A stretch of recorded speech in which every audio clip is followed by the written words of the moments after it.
We had an interesting experience this morning as I was preparing for this meeting. Samapriya was listening to a lecture while she was doing the puja, and last night I got a connection to a video clip by Srila Prabhupada that I wanted to share, and then tell you about how both the video that we received and the lecture that Srila Prabhupada was speaking about corresponded so nicely.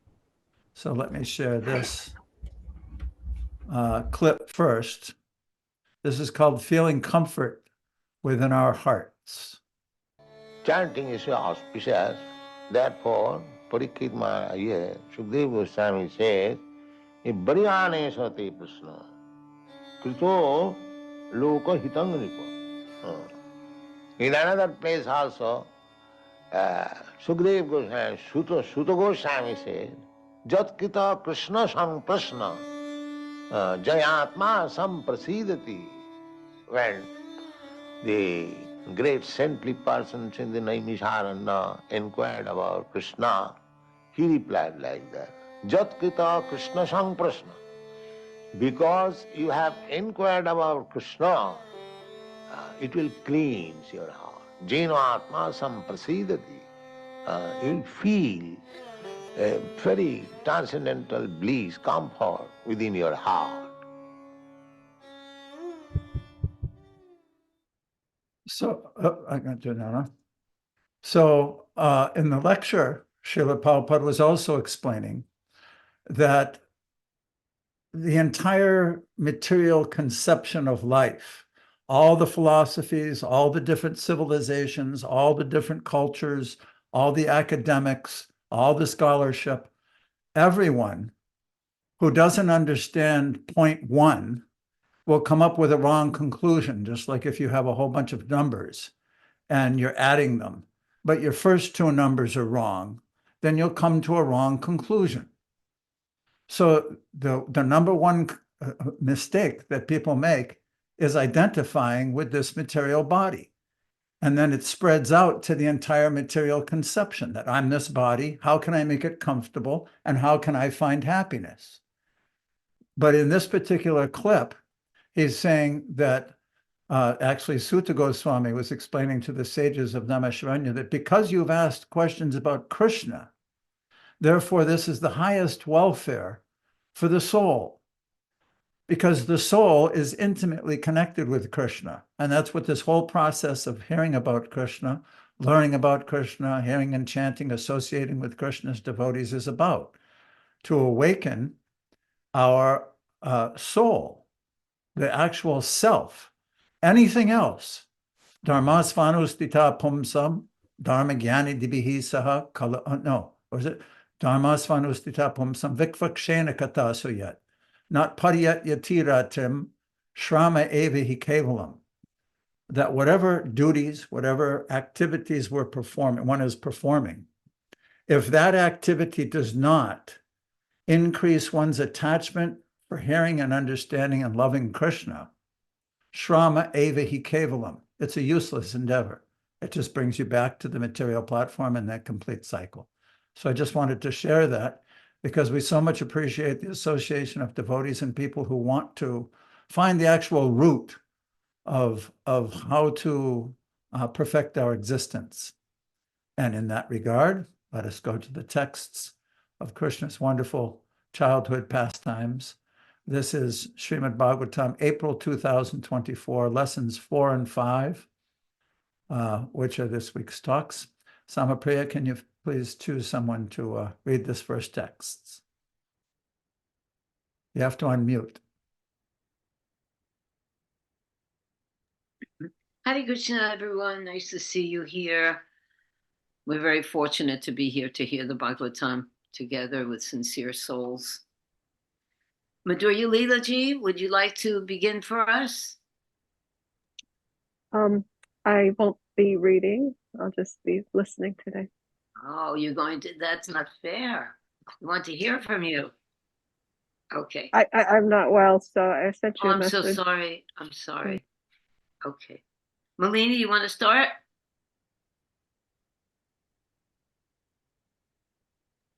Hi, Krishna, everyone. Hare Krishna, dear devotees. So nice to be here. So, Srimad Bhagavatam, Canto 10, Chapter 8, Text 11 and 12. Sukadev Goswami continued, having thus been especially requested by Nanda Maharaj to do that which he already desired to do, Garga Muni performs a name-giving ceremony for Krishna and Balaram in a solitary place. Garga Muni said, this child, the son of Rohini, will give all happiness to his relatives and friends by his transcendental qualities. Therefore, he will be known as Rama. And because he will manifest extraordinary bodily strength, he will also be known as Bala. Moreover, because he unites two families, Vasudev's family and the family of Nanda Maharaj, he will be known as Sankarshan, purport by His Divine Grace A.C. Bhaktivedanta Swami Prabhupada. Baladev was actually the son of Devaki, but he was transferred from Devaki's womb to that of Rohini. This fact was not disclosed. Balaram will be known as Sankarshan because of united two families, the Yadu Vamsa and the Vamsa of Nanda Maharaj, one of which was known as Kshatriya and the other as Vaishya. Both families had the same original forefather, the only difference being that Nanda Maharaj was born of a Vaishya wife, whereas Vasudev was born of a Kshatriya wife. Later, Nanda Maharaj married a Vaishya wife, and Vasudev married a Kshatriya wife. So also the family of Nanda Maharaj and Vasudev both came from the same father. They were divided as Kshatriya and Vaishyas. Now Baladev united them, and therefore he was known as Sankarshan. But go on. Do you want to read the next Oh, purport? okay. Part of the purport?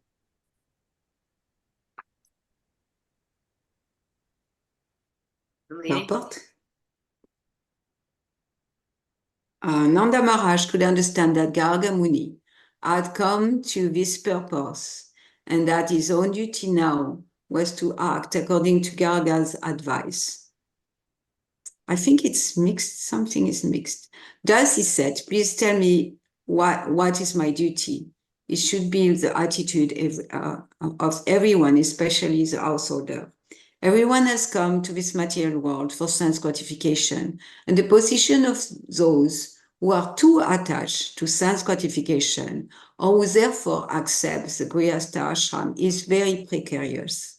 Since everyone in this material world is searching for sense gratification, Grihasthas are required to be trained as Mahat, great Mahatmas. Therefore, Nanda Maharaj especially used the word Mahat Vichalanam. Garga Muni had no interest to serve by going to Nanda Maharaj, but Nanda Maharaj, as a Kshatriya, was also perfectly ready to receive instruction from a Mahatma to gain the real benefit of life. Thus, he was ready to execute Garga Muni's order. I This think you're right, purport Melanie. was That from was the from last previous- week, because what I do is Yeah. I just make new ones. So Yes. Well, we could discuss this. Do you no, want to? let's do this one, because this is actually where we are this week. Yeah. And this is Yeah. the information that was pertinent. Oh, okay. So, do you want to read again, Malini, or we can go Oh, on with this? she can just explain what Sankarshan, what does that mean, and a little Oh, bit about the Sankarshan. families. What I really appreciated in the verse also is how Garga Muni is saying, like, he's giving a service that he already wanted to do, desired. And I was meditating on that. It's like sometime, because I'm really meditating on the planning committee, like the voice in the mind that always want to plan, but realizing that life happened without my planning. And often it comes to a place of exactly what I desire. So I appreciated that part. And then the name giving ceremony, Jova Maharaj Prabhu, you asked me about Sankarshan. So Sankarshan, I think there is the same root than Krishna, like attraction. And so it brings together the two Vamsas of, like the Vamsa of the Yadu dynasty and then the one of Nanda Maharaj, he says. But it's very interesting to me because in a Jewish tradition, like you become a Jew because of your mom, not because of your father. And it seems in a Varnashram system, it's the same thing. Like you can have a Kshatriya father, but then the Varna of the person seems to be carried by the mother. And because the mother of Vasudev was a Kshatriya and the mother of Nanda Maharaj was a Vaishya, then that's the Varna in which they landed. And he reminds us of Vidura too. You know, Vidura had the same father, but then because his mom was, you know, Shudranis and he was insulted as a Shudra, even so they had, you know, compassion towards him and kept it in a royal order. So that's also something I found fascinating, that the mother blood is carrying the Varna. That's all I want Good to point. say. Never thought of that. Yeah, actually, if you think about that a little further, it's a little controversial, but you know, the mother and the father are both there, and the mother's body is producing the child, but that is it's like two people together, it's going to go to the lowest one. It's going to go to the lowest one. So you have a You mean Vaishya, How do you, a how, Vaishya what does wife, that, what does a that mean? Vaishya, it What does that means, mean, the lower one? well, or when you see that Varnashram chart, or when things are being made, like even in communism or structure, government structure, or even water flowing to its lowest level, when there are inferior personalities, the whole group becomes adjusted to that. That was just my, of course, and like the school system. huh? Like the public school system is like that. Yeah, The public everything school goes to the system is lowest going lower form. and lower and lower. I mean, you know, I'm also from the same ethnic background, so I understand that and the whole Jewish tradition of the mother. Acharya.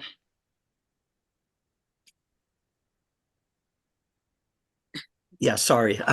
Yeah, a couple of thing about the mixed marriage thing in Varnashram, that there's undoubtedly a lot of prejudice against the not only in modern times, even in Vedic times, a lot of prejudice against children of mixed lineage, where one parent is one caste, one is another. But on the other hand, so many like super, super important persons were the product of those kinds of things. Vidura, Sutta Goswami, Nanda Maharaj himself.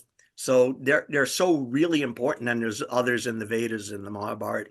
They're really important, yet at the same time, there's a sort of subtle, you know, casteism or classism against them at the same time. Yeah, and Even it could go on.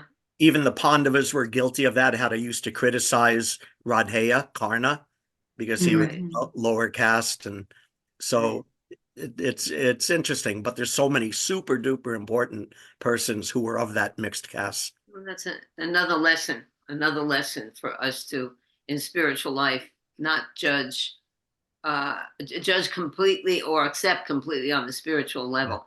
Especially today. Oh God.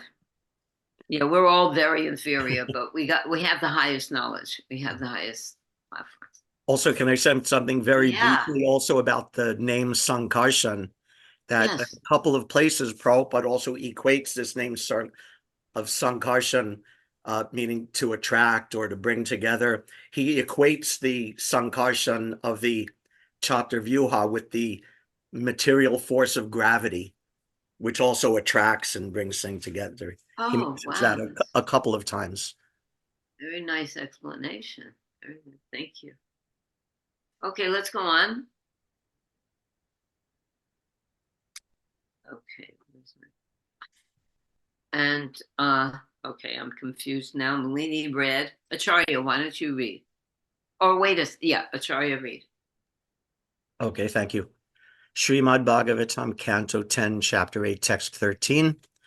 Your son Krishna appears as an incarnation in every millennium. In the past, he assumed 3 different colors, white, red, and yellow, and now he has appeared in a blackish color. In another Dwapara Yuga, he appeared as Lord Ramachandra in the color of Shuka, a parrot. All such incarnations have now assembled in Krishna. Purport. Partially explaining the position of Lord Krishna and partially covering the facts, Gargamuni indicated, quote, your son is a great personality, and he can change the color of his body in different ages, unquote. The word Grinata indicates that Krishna is free to make his choice.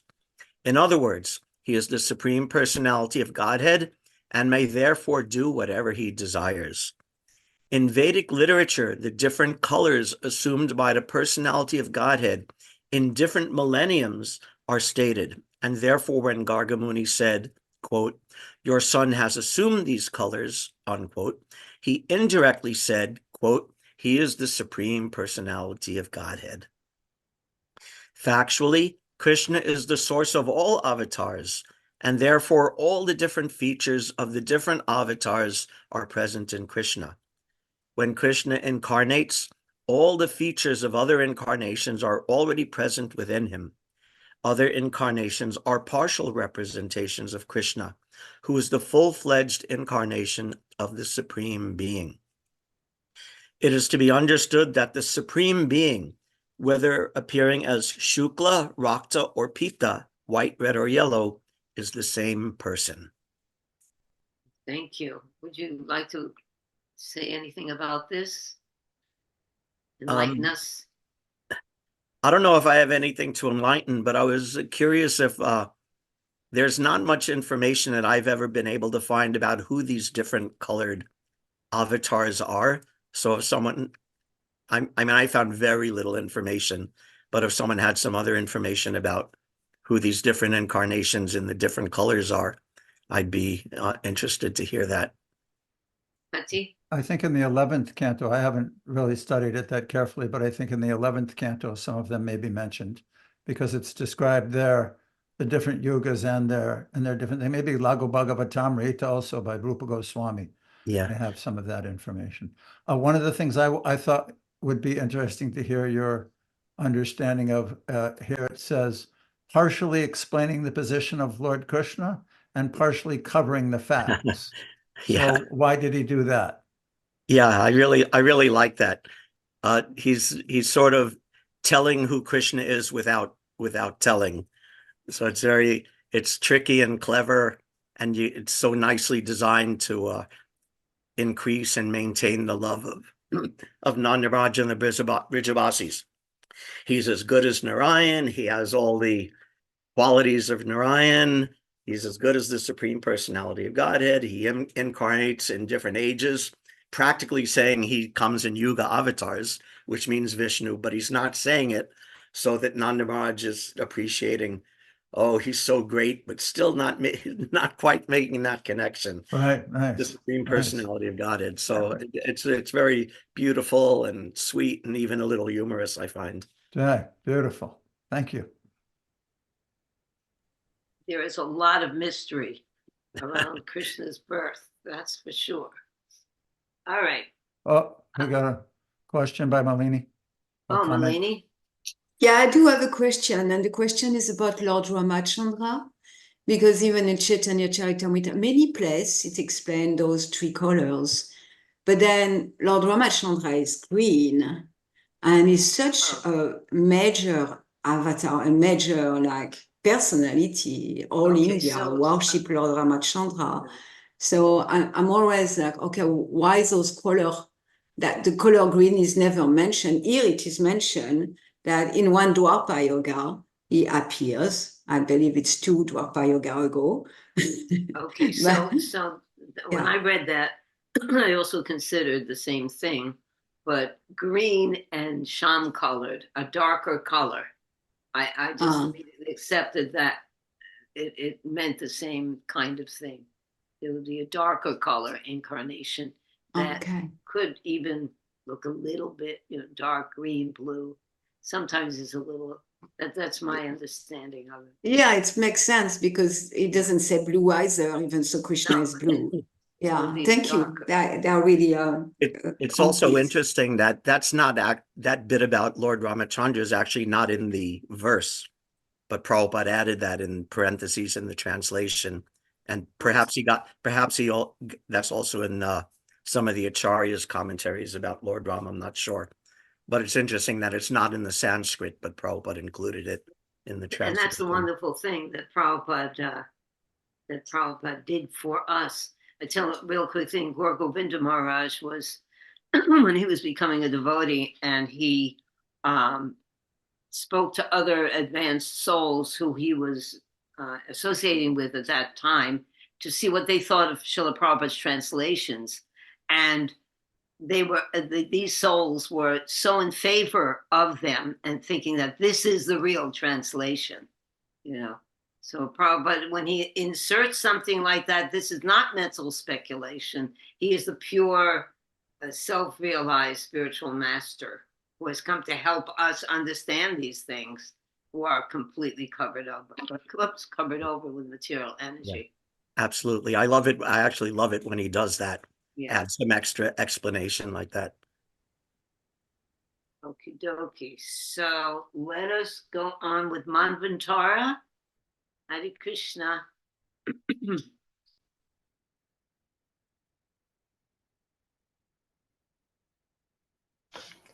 Text 14 and 15.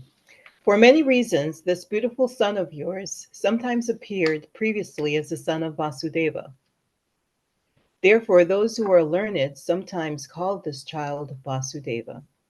For this son of yours, there are many forms and names according to his transcendental qualities and activities. These are known to me, but people in general do not understand them. Purport. It was not that because Garga Muni gave the child the name Krishna, that was his only name. He has other names such as Bhaktavatsala, Girihari, Govinda, and Gopal. If we analyze the Nukruti or semantic derivation of the word Krishna, we find that Na sometimes signifies that he stops the repetition of birth and death, and Krish means Satatara or existence. Krishna is the whole of existence. Also, Kris means attraction, and Na means Ananda or bliss. Krishna is known as Mukunda because he wants to give everyone spiritual, eternal, blissful life. Go on. Kamsa knew very well that Yogamaya was, after all, the maidservant of Krishna and Vishnu, and that although Yogamaya had appeared as a daughter of Devaki, she might have been forbidden to disclose this fact.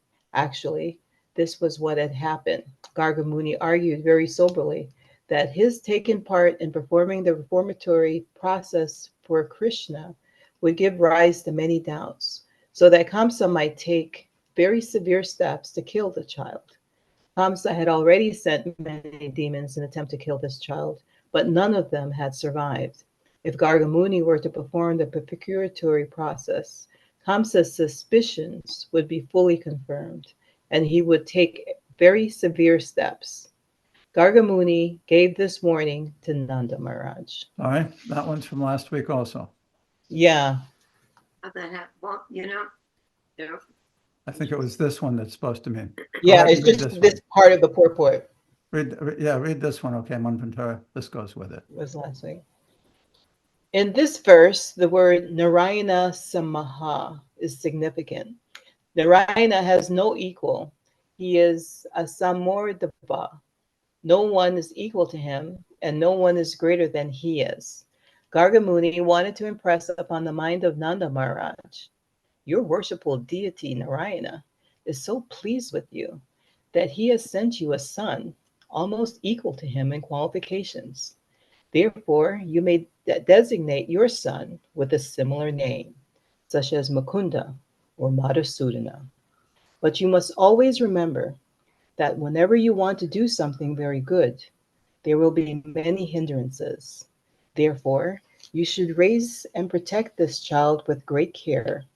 If you can protect this child very cautiously, as Narayana always protects you, the child will be as good as Narayana. What do you see in this? It's like what Prabhu was saying earlier. He's saying he's Krishna, but he's also not saying he's Krishna. He's not revealing it outright, but he's basically saying. As good as Narayan. What is that? Oh, as good as Narayan. But we know that. Narayan is God. Narayan is God. Krishna is the supreme Godhead. Yeah. So saying as good as Narayan is like, all right, thanks. You know. Yeah, right. Yeah, it's really mysterious. This is the whole birth, the whole transfer of babies to different wombs. You know, only Krishna's appearance is like this. It's really interesting. As we progress through the story too, you'll see that Nanda Maharaj often refers to this prediction and explanation by Garga Muni to the cowherd men. When things start happening that are beyond normalcy, when he's killing all kinds of demons or doing something miraculous, and they all come to him and say, what's going on? How is it possible that your son is doing this? Then he explains that Garga Muni said he's almost as good as Narayan. So they fall back onto that concept, understanding that he's great, but at the same thing, like Acharya said, not revealing that he is the Supreme Personality of Godhead, because that would cause another sentiment to arise in them.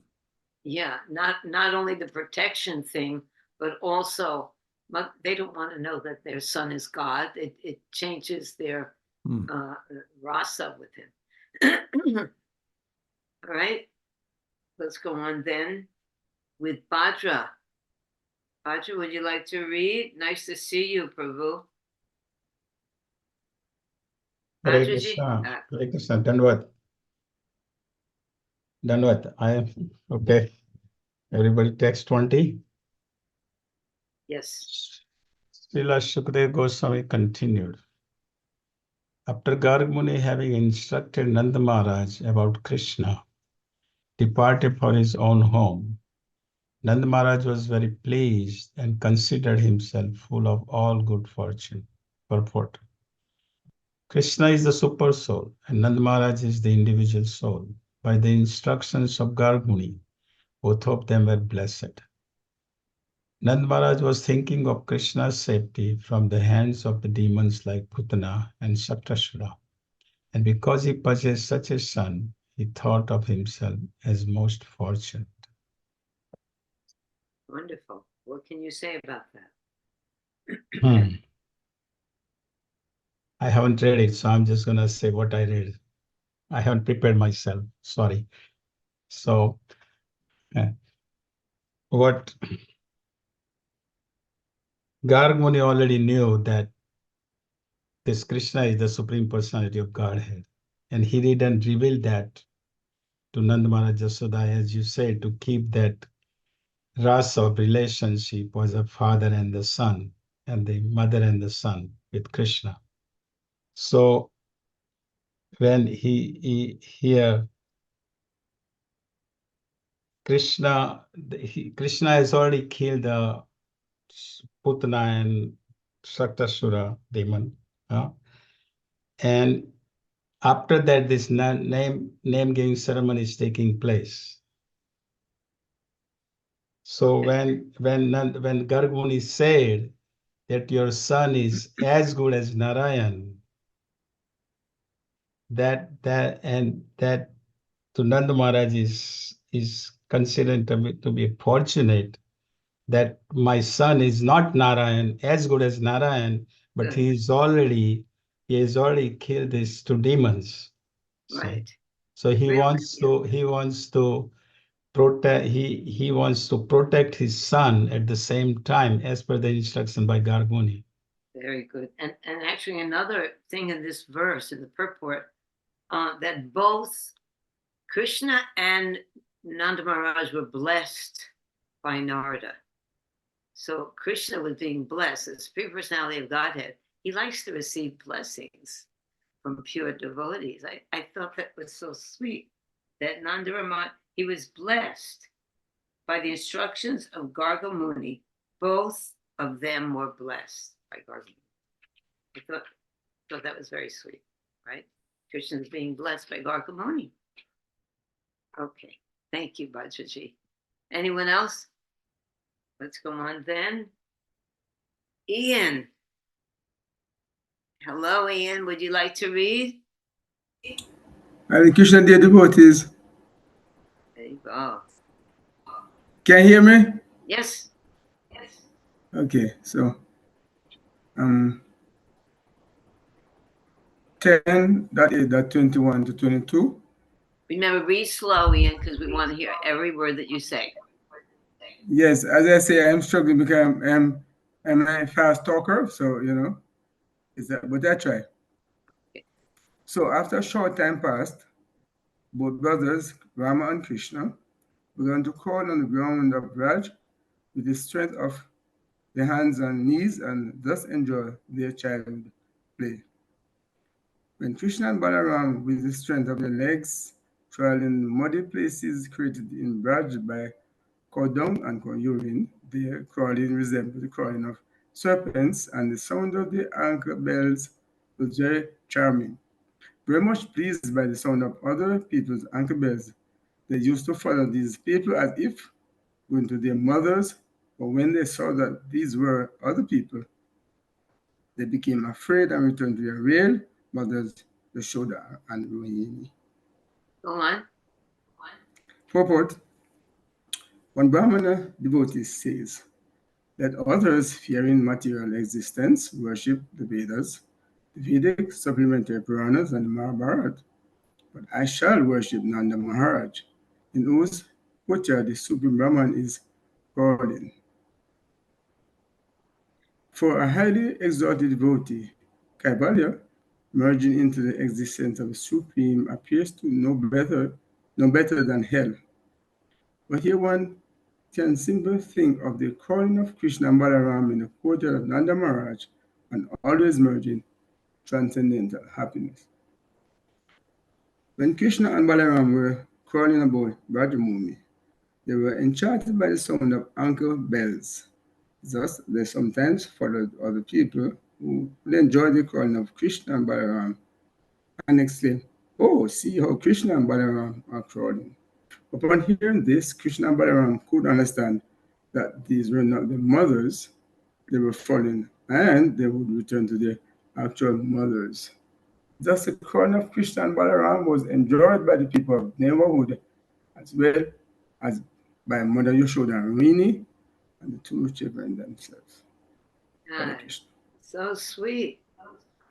Yes. Tell us more. What do you think of a sweet pastimes of Krishna, the Supreme Godhead? So as I wrote in my little presentation, that Krishna Lila is so unique that there's so much nectar you get from it. Just by reading any one of the pastimes, one gets so satiated.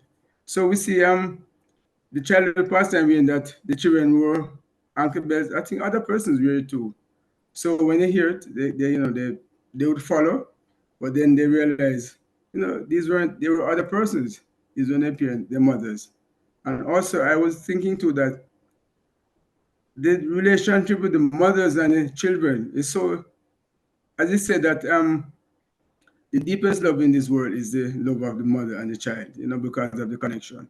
So we see, you notice great personalities, the mothers, although the fathers are mentioned, but most times the mothers are, predominant in the past times. So we see the ankle bells, they crawl around, so you know where they are. So they follow the bell, would realize, hey, that's not your mother, so they would return. But it's it's sweet in terms of they're crawling around, and the importance of the ankle bells. Beautiful, so Krishna. beautiful. Thank you. Prabhupada, I don't know, I think it was recently we read it, that Prabhupada was saying that the love of this kind of love between the mother and the child it's not existing now because the people are thinking how to kill their children, abortion, and these natural propensity to love your child by mother or father. It's not being exhibited in this Kali Yuga, and we'll see less. Hopefully, we won't see it, but it will happen. Less and less affection will be manifest between the parents and the children. And so this is just the Kali Yuga, and this is what we get in the material world, where the rasas are perverted, and everything is selfish and self-centered. Hare Krishna. Eleni, did you have something to say? Came up and went down. Yeah, I'm, it's not related to what Samapriya shared. Even so, like, we already see that so much, like the affection or the way children are taken care of have nothing to do with even what was happening 200 years ago. The part that is very touching to me is how Sukadev Goswami, in a few of those verses, he said, with the strength of their hand and knees. So it's almost like he's juiced, he's enjoying the fact that, like, of course, Krishna kicks a cart with this little fragile leg. And then now he's enjoying the fact, like, with the strength of the hands and knee, like they need strength, right? It's the Supreme Personality of Godhead, but just the fact that Sukadev Goswami or Srila Prabhupada, I don't know Sanskrit, but are using that, it feels like some kind of their ecstasy or their pleasure in saying that about the baby Krishna and Balaram. Yeah. Dripping with Ras. Dripping with Ras. Beautiful. Anyone else? Okay, let's go on now. Ian Red. Chaitamayi, nice to see you. Hare Krishna. Haribol, good morning, dear devotees. Would you like to read? So nice to be here. Yes. Srimad Bhagavatam 10, 8, 23 through 24. Dressed with muddy earth, mixed with cow dung and cow urine, the babies looked very beautiful. And when they went to their mothers, both Yashoda and Rohini picked them up with great affection, embraced them, and allowed them to suck the milk flowing from their breasts. While sucking the breast, the babies smiled and their small teeth were visible. Their mothers, upon seeing those beautiful teeth, enjoyed great transcendental bliss. Within the house of Nanda Maharaj, the cowherd ladies would enjoy seeing the pastimes of the babies, Rama and Krishna.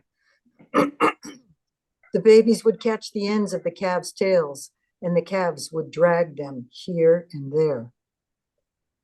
When the babies saw these pastimes, they certainly stopped their household activities and laughed and enjoyed the incidents.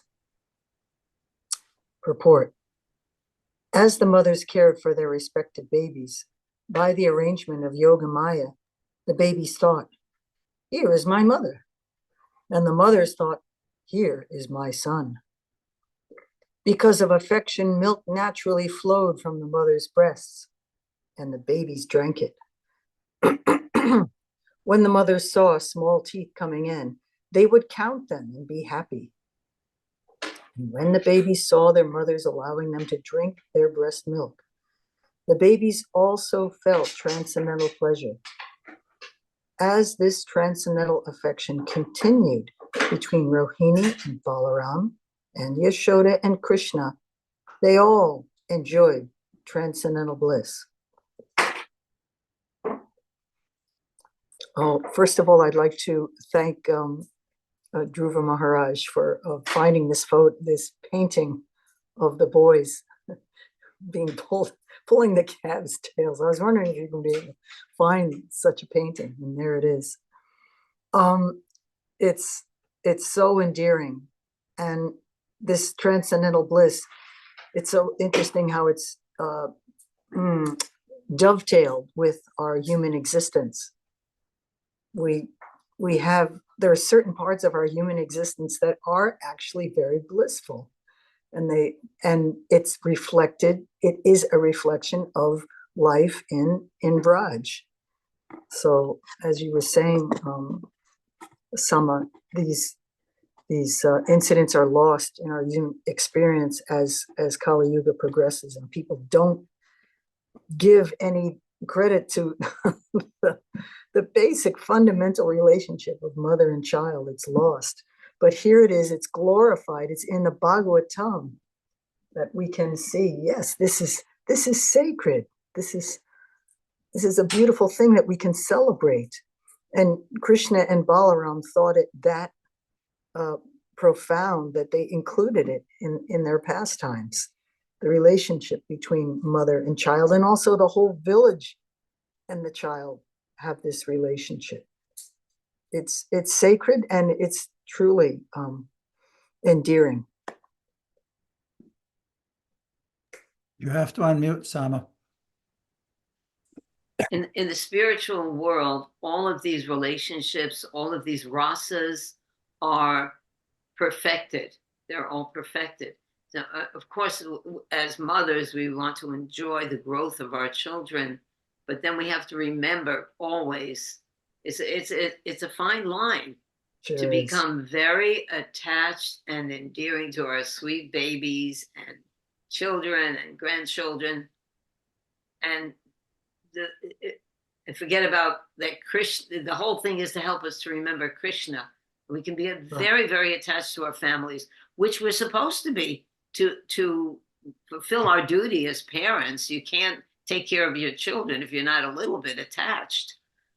But ultimately, we have to be a little careful, because that attachment, it never ends. No matter how old your children are, there's always something to do with them.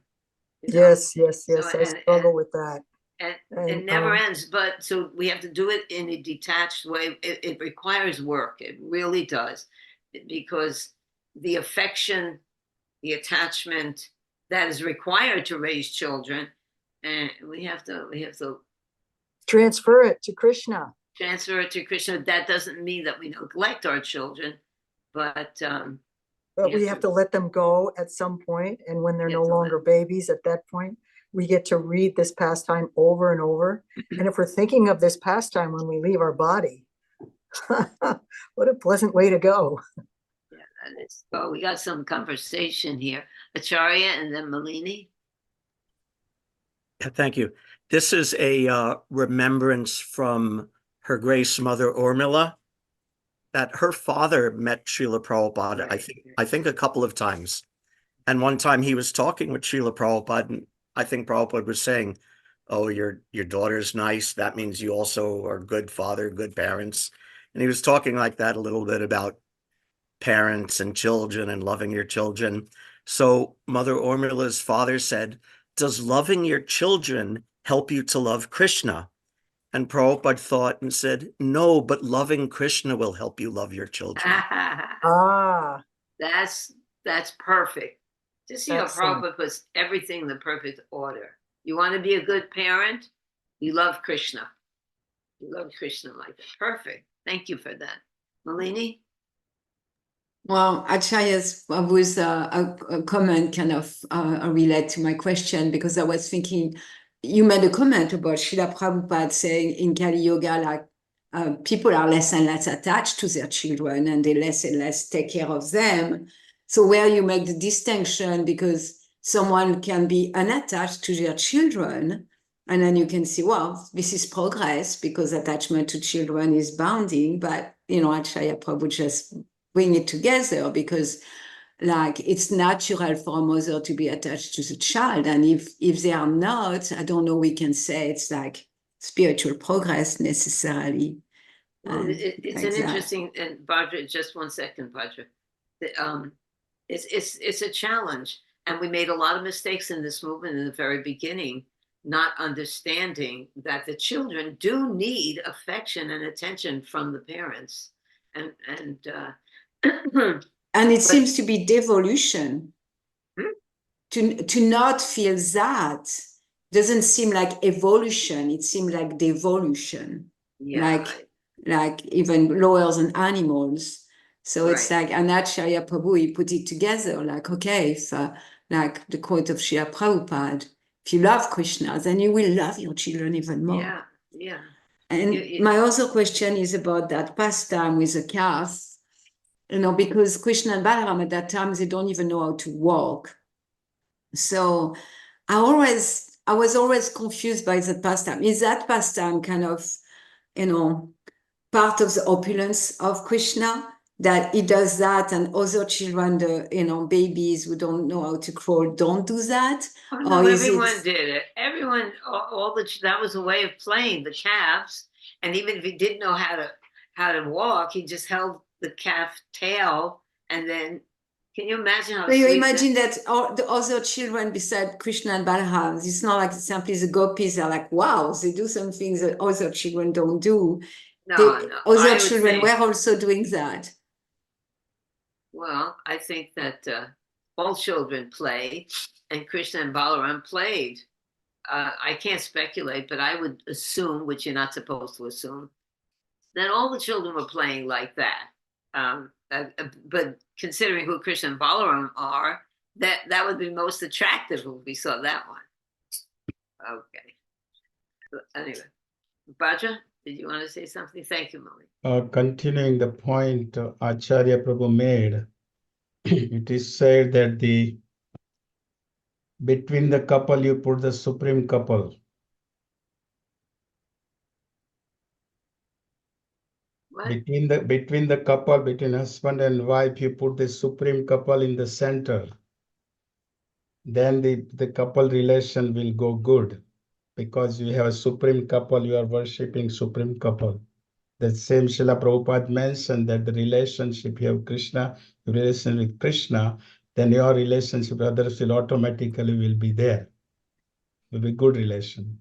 The thing is that in all of these scenarios in family life, we have to understand that we're servants of Krishna, and we have to perform our duties to our family, whether you're husband, wife, children. It's our service to Krishna. It's a very precious service to Krishna. So you want to do it to please him, because sometimes we know that sometimes the kids make you nuts, and sometimes your spouse, there's some difficulty, but you do it for Krishna. You accept the position. That's why we hear about these high ideals of what a perfect mother is, or what a perfect father is, or what a perfect son is, or husband, wife, all of these things. If we're in that position, we have to do it for Krishna's pleasure. Krishna's not going to be pleased if you're messing up your relationship with your children and thinking that, and using the excuse, I'm doing that for Krishna. You've been given a responsibility, so you have to take up that responsibility and do it to please Krishna. That's my take on that. We're all involved in relationships. Whether you're in the material world or the spiritual world, the whole thing is based on relationships and love. So we have to take it as our service in these relationships to do it the best we can for Krishna's pleasure. Anyone else? Before we go on, I wanted to bring up another point. It says here, dressed with muddy earth mixed with cow dung and cow urine. The babies looked very beautiful. And when they went to their mothers, both Yasoda and Rohini picked them up with great affection, embraced them, and allowed them to suck the milk flowing from their breasts. So I was wondering about if a modern Kali Yuga woman, their babies were out there on the farm, getting all kinds of cow dung and cow urine slobbered all over them, all muddy. And then the little baby crawls up and says, indicates that I want to suck your breast. What mother would just bow down and pick him up? And, there's no description that they cleaned them off or did anything like this. And it reminded me of another pastime that's revealing from the Chaitanya Bhagavat. We know from Chaitanya Charitamrita that before he met Lord Chaitanya personally, King Prataparudra had developed a strong desire to meet the Lord, having heard from Ramananda Roy and Sarvabhauma Bhattacharya and Gopinath Acharya, who were known to him, about Lord Chaitanya, who he was, the Supreme Personality of Godhead, advented, had come from Navadvip, come from Mayapur, now he was in Puri. The king wanted very much to meet him, but because he was a king, Lord Chaitanya refused because he was a sannyasi. So there's a description in Chaitanya Bhagavat, similar to Chaitanya Charitamrita, when the devotees from Bengal came to Puri to meet with Lord Chaitanya. The first time that King Pachaparudra was there and saw this, he was standing up on his palace, up on the roof, watching all the devotees come and meet the Lord. And Gopinath Acharya was explaining who each devotee was because he had not met them yet. And then there started a big Sankirtan, huge Sankirtan in the middle of Puri Grand Road in front of the temple where the king watched for quite some time. And Lord Chaitanya, now being in the association of his old friends and devotees, started to go into an ecstasy, which caused like foam to come from his mouth, and he was drooling and he was rolling on the ground and exhibiting some of these sattvika bhava ecstasies. And then the kirtans mellowed down and stopped, and finally everybody went to their residential quarters. And it's described that that night, King Pachaparudra, when he took rest, he laid down and he entered into a dream. And in his dream, he saw Lord Jagannath, his worshipable Istadev, standing on the throne in the temple. But Lord Jagannath was filled with dust and dirt, and drool was coming out of his nose. And he approached the king approached to pay obeisances, and Lord Jagannath stopped him and said, no, you cannot approach me when I'm in such a dirty condition. So you who are from such an exalted line of kings and kshatriyas, only when I'm completely cleansed and scented and properly dressed, then you can adjust. And then all of a sudden in the dream, Lord Jagannath switched, and Lord Chaitanya was on the altar. And he looked at King Pachaparudra and he said, how is this possible? That today when you saw me dancing, you were repulsed by my ecstasies, by the drool coming out of my mouth and like this. But you should know that I'm very much pleased with you and that I'll meet you soon. So in this way, he increased King Hare Krishna. Pachaparudra's anxiety and understanding of who he was. Wow. But it's interesting that same feature, that's what I was reminded of, hearing this picture of Krishna and Balaram rolling around in the mud and the dirt and the cow urine and the cow dung. But still, their mothers were totally affectionate to them and in love. So wanted to share that before we go on. So That's nice. beautiful. Thank Yeah. you. Yeah. There's a lot to become transcendental about. There really is. Bodily concept. Oh boy. Okay, let's go on. Faye, would you like to read? Faye, can you read? Hare Krishna, Mother. Hare Krishna.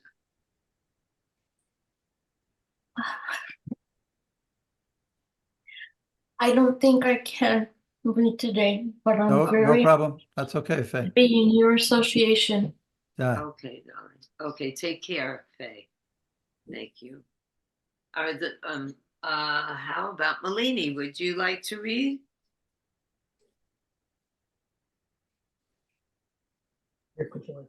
Yes, I will. Srimad Bhagavatam, Canto 10, Chapter 8, Text 25. When Mother Yashoda and Roni were unable to protect the babies from calamities threatened by horned cows, by fire, by animal with claws and teeth, such as monkeys, dogs, and cats, and by thorns and swords, and other weapons on the ground, they were always in anxiety, and their household engagements were disturbed. At that time, they were fully equiposed in the transcendental ecstasy known as the distress of material affection. For this was aroused within their mind. Purport: all these pastimes of Krishna and the great enjoyment exhibited by the mothers are transcendental. Nothing about them is material. They are described in the Brahma Samhita as Ananda Chimaya Rasa. In the spiritual world, there is anxiety, there is crying, there are other feelings similar to those of the material world. But because the reality of this feeling is in the transcendental world, of which this world is only an imitation, Mother Yashoda and Rohini enjoys them transcendentally. Okay, comment on that. It's the transcendental exactly known as the distress of material affection. I love the way Prabhupada translated that. Isn't The that far out? transcendental ecstasy, manifested as material affliction or affection. So it's That has to be, that's it's- wonderful. Yeah, I'm sorry. Go on, sweetie. It's quite inconceivable. It's, of course, it's inconceivable at Shinta. It's inconceivable to understand those ecstasies, or, in a sense, we are in such a world of duality, good emotion, bad emotion, good emotion, bad emotion. But in a spiritual world, everything is absolute. So every emotion, including the anxiety of a mother, because there's so many danger, they're crawling in the backyard, they are holding down to the cows, and there is weapons around, and there is tools, and there is so many dangers, and there is the horn of the cows, and there is pebbles, and we can imagine, like, on and on. And the absolute nature of a spiritual emotion, that's very inconceivable, and at the same time that makes all of them seems to be like so relishable by Krishna, because the point is like the supreme enjoyer. So I enjoy the feeling of Mother Rohini and Mother Yashoda, feelings that so-called material affection and a deep anxiety and fear that's, are disturbing. Their mind is disturbed. Could you put it back to the slide again? Because this last part of the purport, where it says, in the spiritual world there is anxiety, there is crying, there are other feelings similar to those of the material world. But because the reality of these feelings is in the transcendental world, of which this world is only an imitation, Mother Yasoda and Rohini enjoy them transcendentally.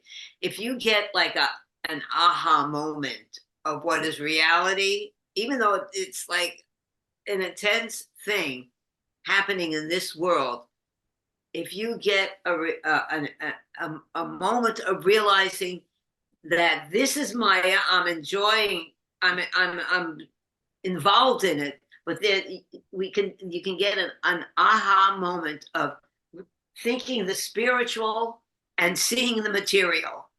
That is a very special moment. Hearing what I just said, it might not be clear. Something we're going through in the material world, and you're totally absorbed in it, but all of a sudden, you realize, wait a second, this is not the absolute reality. It's coming from the absolute reality, but this is not. And it is a wonderful, I've had maybe a couple of experiences like that we can relate to. Am I the only one? I'm sure I'm not the only one, right? No, Chita, these are good.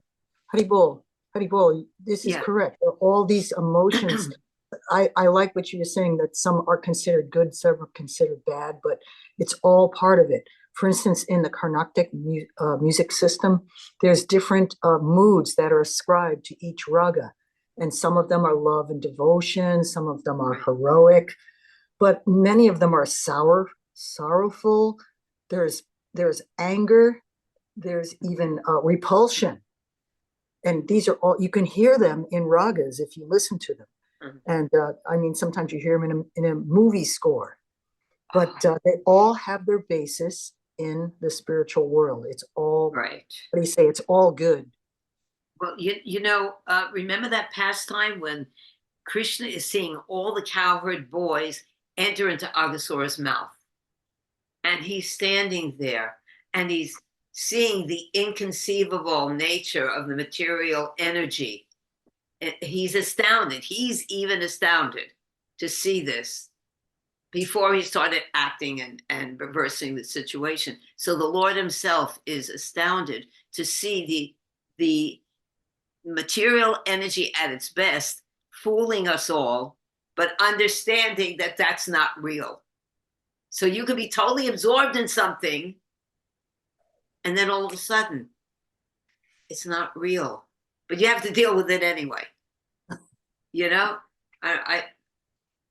that's a really far out moment. All right, thank you. Now, Acharya, do you want to read? I saw he just went away for a minute. Maybe we'll call him in a moment. Acharya-ji, are you there? He's not there. He went away for a moment, so he'll read next. And Manbantar, you want to take over? Oh, there he is coming again. Acharya-ji, you want to read? Unmute. Sorry, I stepped out for a half. That's fine. That's fine. Go on. Why don't you read? Srimad Bhagavatam 10:8, text 26 through 29. O King Parikshit, within a very short time, both Rama and Krishna began to walk very easily in Gokula on their legs by their own strength, without the need to crawl. Thereafter, Lord Krishna, along with Balaram, began to play with the other children of the cowherd men, thus awakening the transcendental bliss of the cowherd women. Observing the very attractive childish restlessness of Krishna, all the gopis in the neighborhood, to hear about Krishna's activities again and again, would approach Mother Yashoda and speak to her as follows. Quote, "Our dear friend Yashoda, your son sometimes comes to our houses before the milking of the cows and releases the calves. And when the master of the house becomes angry, your son merely smiles. Sometimes he devises some process by which he steals palatable curd, butter, and milk, which he then eats and drinks. When the monkeys assemble, he divides it with them. And when the monkeys have their bellies so full that they won't take any more, he breaks the pots. Sometimes if he gets no opportunity to steal butter or milk from a house, he will be angry at the householders. And for his revenge, he will agitate the small children by pinching them. Then when the children begin crying, Krishna will go away." Purport. The calves are actually supposed to be released when their mothers are milked, but Krishna would release them before that time, and naturally the calves would drink all the milk from their mothers. When the cowherd men saw this, they would chase Krishna. They would chase Krishna and try to catch him, saying, "Here is Krishna doing mischief." But he would flee and enter another house, where he would again devise some means to steal butter and curd. Then the cowherd men would again try to capture him, saying, "Here is the butter thief, better capture him." And they would be angry. But Krishna would simply smile, and they would forget everything. Sometimes in their presence, he would begin eating the curd and butter. There was no need for Krishna to eat butter, since his belly was always full, but he would try to eat it, or else he would break the pots and distribute the contents to the monkeys. In this way, Krishna was always engaged in mischief making. Okay, what do you think about that? Oh, what can I say about that? It's so fun and beautiful and loving, and you see the reflection of it in, like I'm thinking of my son when he was a baby, and anyone with children can remember things like that. But in Krishna, it's just so incredible that he's the Supreme Personality of Godhead, but he's doing these amazing things for his devotees and to attract us also. It's wonderful. See, we get pleasure hearing these transcendental pastimes of Krishna. That's one of the perks of being in the human form of life. You know, we can identify with it. It's so sweet. This is really sweet. Anyone else have something to say about these sweet pastimes?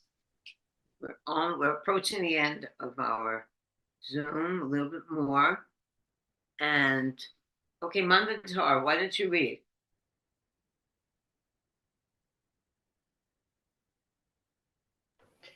Text 30 and 31. When the milk and curd are kept high on a swing hanging from the ceiling, and Krishna and Balaram cannot reach it, they arrange to reach it by piling up various planks and turning upside down the mortar for grinding spices. Being quite aware of the contents of a pot, they poke holes in it. While the elderly gopis go about their household affairs, Krishna and Balaram sometimes go into a dark room, brightening the place with the valuable jewels and ornaments on their bodies, and taking advantage of this light by stealing. When Krishna is caught in his naughty activities, the master of the house will say to him, "Oh, you're a thief," and artificially express anger at Krishna.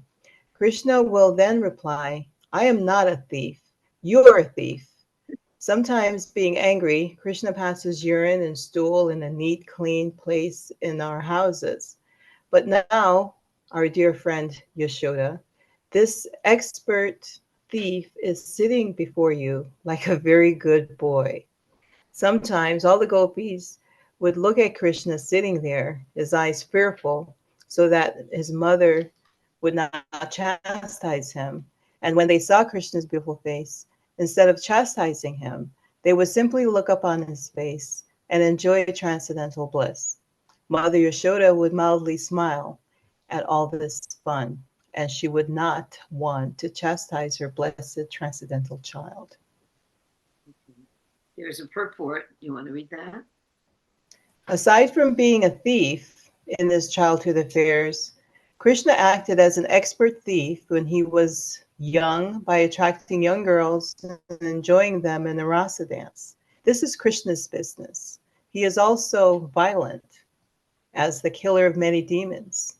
Although mundane people like non-violence and other such brilliant qualities, God, the absolute truth, being always the same, is good in all activities, even so-called immoral activities like stealing, killing, and violence.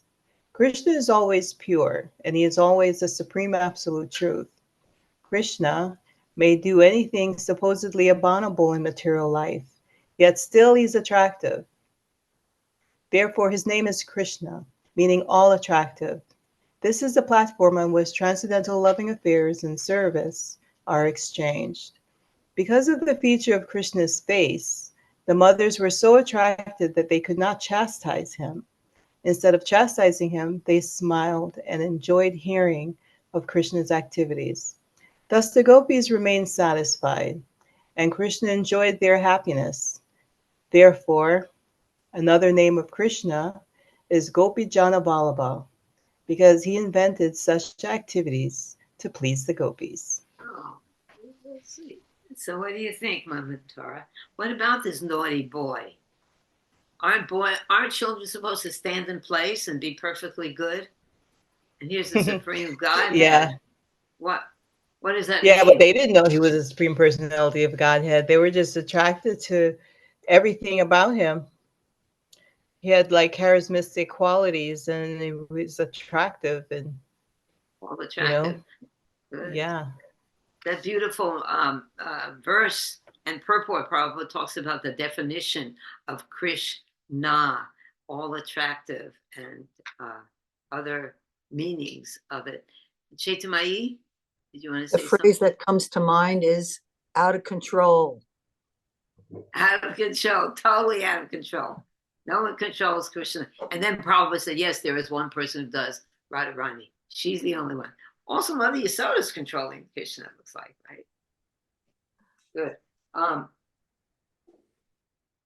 don't know, I wrote Yudhisthira Maharaj here because some of these, when Prabhupada said in the purport that the non-violent persona in the modern age, this is glorified, but we see the Bhagavad Gita took place on a on a battlefield and violence is being used. And also one time, Krishna told Yudhisthira to lie, and he wouldn't do it because he was, but then his chariot, Yudhisthira's chariot fell to the earth because he wouldn't tell a lie. So we see an example of that when Krishna is doing something, it might go against all of the quote unquote moral codes. Actually, a lot of the stuff that he does goes against the moral codes of society. But they're perfect because he does them, right? And if we don't appreciate it like that, then we miss everything, really do. Any other comments about these beautiful pastimes of Krishna Acharya? Yeah, one thing I also noticed the past, I think it was the one verse that was just read, that all of these pastimes we're hearing now are Krishna's a little baby, and it's all with the Vatsalya Rasa, the parental relationship. But there's that mention in the verse that Krishna now he's starting to play with the other cowherd boys. So it's just almost like dropped in as a hint that now that Krishna's progressing to another age, and next is going to come all the pastimes of Sakya Rasa. And I think it's maybe in probably like in a couple of chapters from now, that's going to start coming out. But I like, it's almost like Shukadeva Goswami is almost just like dropping a hint that this is coming up too. Good. That's Yeah, beautiful. nice point. Excellent. Anyone else? Manvantara, what do you got to say? Oh, and there's Ian too. Just a second, Ian. Manvantara, tell us.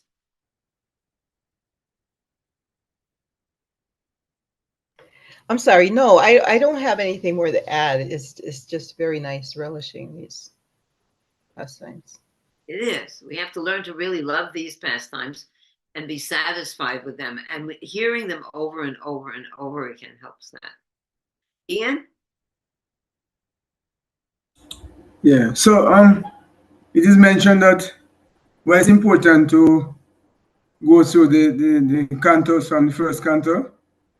So when one reaches the 10th, like some people would want to suddenly jump to the 10th canto to even with the Ras dance. So they're saying that I think it is recommended that we go diligently through the cantos. So when we come to the 10th canto, we kind of yes. And also it will say that why some people say that some of the things that Krishna would seem immoral, Krishna is a supreme person, so whatever he does will not be immoral because, for example, I think you were saying that about in terms of the Yadu dynasty, so in other words, for a person to be a leader, whatever he does would have to be above board. So, like they say, having a relation with the gopis, people would say, well, it's immoral, but you're saying that it is not. It is transcendental. Yes. Yeah, it's transcendental. Only with Krishna it's transcendental because it has to do with Krishna. It's transcendental. Right. So, for example, like they said, there are some people who try to say they want to have the Ras dance, imitate, but we know it. So, Yeah, there's lots and of also, I was saying that, in terms of wanting to chastise the child because the child has to know to behave properly, but the Lord is so sweet in his pastime that he just smiles, but it's okay. No, but I was kind of cracking up myself, saying, well, yes, usually that would be a naughty thing for children to do, but Krishna just smile and say, okay, it's okay. It's nice to have that quality. It's nice to see when a child is, Prabhupada said about children, they shouldn't be corrected or chastised before the age of 5, so, and because it's adorable, a lot of the stuff, that they do. They're innocent. Children are innocent. It's a lost art, Thank you for that. That's beautiful. Krishna is charming and beautiful and appreciating his naughtiness. Prabhupada said also, if a child is naughty, that means he's very intelligent. So Krishna was very intelligent.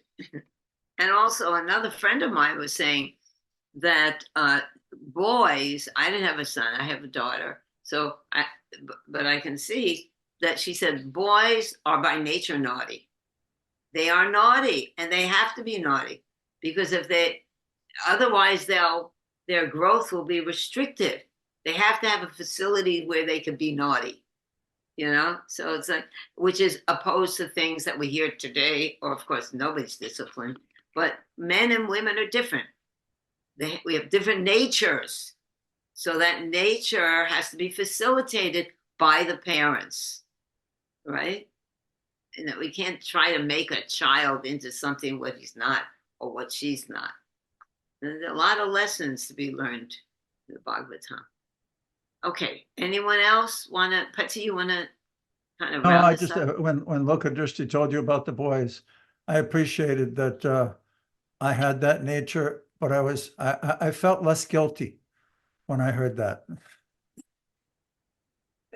Knowing that that's part of nature. It is part of nature. It is. My parents really tried to squelch that element in me. Well, you were pretty naughty. So Everybody's naughty, and rightfully so in some circumstances. But like you're saying, you don't want to squelch it down to the point where a person can't be who they really are. Right. It has to be. There's right. But this point Srila Prabhupada's making, and yeah, in this particular purport, it's interesting, kind of like tying the bow at the end of these pastimes, reiterating that he is the supreme personality of Godhead, and no matter what he does, it's all good and absolute. He can be violent, he can lie, he can steal, he can dance with others' wives, and it's all transcendental and proper. Whereas in this world, obviously, it's not. And even pass stool on the floor in someone's house. Yes. Whoa. That's probably the only person who would think it was adorable. And then we could get, anyway. Okay. Well, that Thank was you very all. sweet. Thank Right. you. Thank you. Thanks to Okay, everyone. and Sweet pastimes. yeah. Jai. Panchakalpa Tarun Yes, Jasya.